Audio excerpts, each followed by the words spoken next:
Lagi kasi lapit namin sa kanya, ikaw pa talaga yung sa kanya. Siguro talaga nakatadhana. Oo, walang tadhana talaga. Wala na. Simple yan. Simple.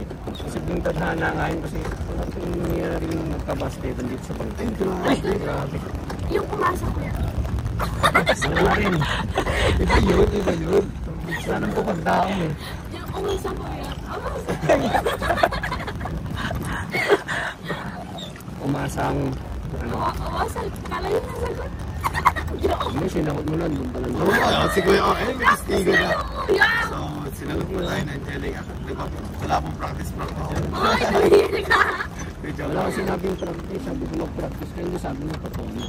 Yan, bawalan yun. Bawal daw mong joke dito. Oo. Kaya tingnan mo sila. Hindi sa ngayon. Nakabulan niya o sabihin, ay, Hindi nga sa kayo. hindi. Hindi sa ngayon sa joke niya. Hindi sa nga sa joke mo. Kung nagtunay yan, hindi naman ulan. Ay, gano'n. Kung pasal dito ha. Tabingin na. Ano yun, naglilik mo na tayo eh.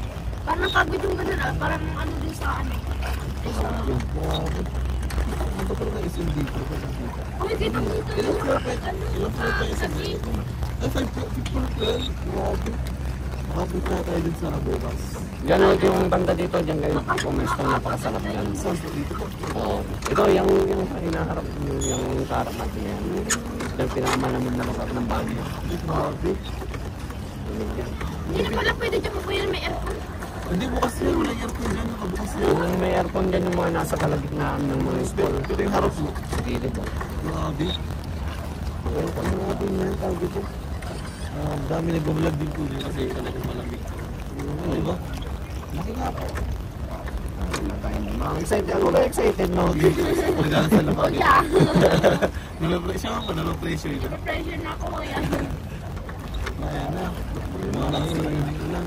Ayan na, dadaong na tayo. Ayan na. Ayan na. Ayan na!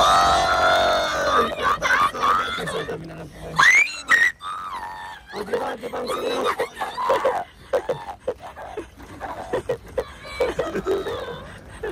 O, diba sa Jack? Malapit na tayo malunod. Wag! Sa ating may life best naman. Malik pa